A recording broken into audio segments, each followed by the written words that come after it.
गोस्वामी तुलसीदास जयंती 31 जुलाई 2025 पर विशेष।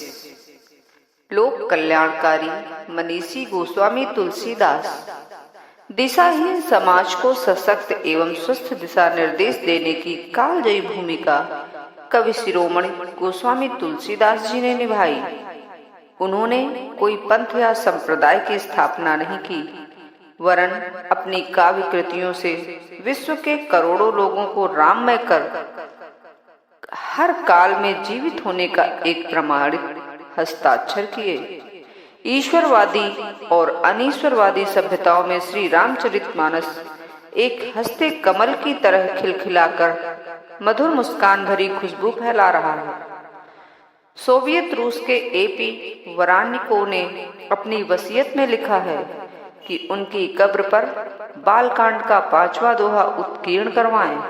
यह सब इसलिए हो सका कि तुलसी ने संकीर्ण सांप्रदायिकता के भाव से ऊपर उठकर एक स्वस्थ संस्कारी समाज की स्थापना का क्रियात्मक प्रतिमान रखा। डॉक्टर प्रियसेन ने लिखा है, तुलसी बुद्ध के बाद सबसे महान समन्वयकारी सुधारक भारतीय मनीषी रहे हैं। इस मनीषी ने राम कथा के माध्यम से लोक मंगल की कामना की। भगवान राम को प्रत्येक घर में विराजित किया है। पूरा जगत सिया राममयी होकर स्वर्ग लोक की कामना मंगल राह पर चलने का आदर्श देख रहा है। यही सोचकर कवि सोहनलाल द्विवेदी ने लिखा है, क्या प्रातः प्रातः क्या शाम शाम, तुलसी तुम गूंज रहे रहकर ग्रह में बनकर राम नाम। महान समन्वयकारी कालजयी कवि और साहित्य मनीषी तुलसीदास की जीवन यात्रा संवत 1554 को श्रावण शुक्ल सप्तमी लगभग ईसवी सन 1597 के आसपास से प्रारंभ हुई। बालक रोया नहीं, राम बोला। मुंह में पूरी 32 लिए था। पिता आत्माराम दुबे घबराकर उसे अनिष्ट करता समझने लगे। माता हुलसी ने चुनिया को सौंप दिया और चल बसी। चुनिया ने 5 वर्ष तक पाला, फिर वह भी चल बसी। जगत जननी पार्वती माता ने ब्राह्मण रूप में भोजन कराया और तुलसी को पुष्ट किया। नरहरि जी राम बोला नाम से पुकारकर अयोध्या लाए। संवत 1561 माघ शुक्ल पंचमी को यज्ञोपवीत संस्कार कराया। तुलसी बिना सिखाए गायत्री मंत्र बोले तो आश्चर्य हुआ। तब नरहरि जी ने राम बोला को राम मंत्र दिया और रामचरित्र सुनाया। तुलसी ने काशी में वेदांत का अध्ययन किया। संवत 1583 ज्येष्ठ शुक्ल त्रयोदशी को भारद्वाज गोत्र की कन्या से विवाह किया। वे काम वासना में डूब गए। पत्नी से कुछ भी दूरी सहने की क्षमता उनमें नहीं थी। वे काली अंधेरी रात में उनके घर पहुंच गए। पत्नी ने भगवत भक्ति की दीक्षा दी। मेरे इस हाड़ मांस के शरीर में जितनी तुम्हारी आसक्ति है, उससे आधी भी यदि भगवान से होती तो तुम्हारा बेड़ा पार हो गया होता। अब राम बोला ने गृहस्थ जीवन त्याग साधु वस्त्र साधु वेश धारण किया और तीर्थ यात्रा पर निकले। मानसरोवर के पास उन्हें रामकथा के महान गायक काकभुसुंड के दर्शन हुए। तब राम बोला के मन में राम भक्ति जागी। अब राम बोला राम कथा कहने लगे।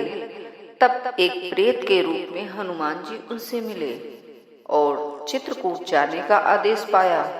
वहां पर राम से रघुवीर के रूप में मिले। तुलसी को शांति मिली और प्रसिद्ध पंक्ति का प्राकट्य हुआ। चित्रकूट के घाट पर भई संतन की भीड़, तुलसीदास चंदन घिसे तिलक देते रघुवीर। वे वेदांत की तरह संस्कृत में पद रचना करने लगे, पर असफल रहे। भगवान शंकर ने निज भाषा में काव्य रचना का निर्देश दिया, आशीर्वाद भी दिया कि तुम्हारी काव्य रचना सामवेद की तरह प्रख्यात होगी। तुलसी ने रामचरित्र को आधार बनाकर मानस ग्रंथ लिखा। सभी विद्वानों को आश्चर्य हुआ। तब काशी विश्वनाथ ने श्री रामचरितमानस को चारों वेदों से श्रेष्ठ मानकर उसे सत्यम शिवम सुंदरम लिखकर अपने हस्ताक्षर किए। इस संबंध में मधुसूदन सरस्वती ने लिखा है, आनंद कंकानने हस्मिज्जंगमस्तुलसीतरु कविता मंजरी भाति राम भ्रमर भूषिता। अर्थात विद्वानों की नगरी काशी के आनंद वन में तुलसीदास चलता फिरता तुलसी का पौधा है। उसकी कविता मंजरी बड़ी सुंदर है, जिस पर राम रूपी भौरा मंडराता रहता है। तुलसी ने हनुमान जी के लिए हनुमान चालीसा और बजरंग बाण के साथ कविता अलबली और विनय पत्रिका की रचना की।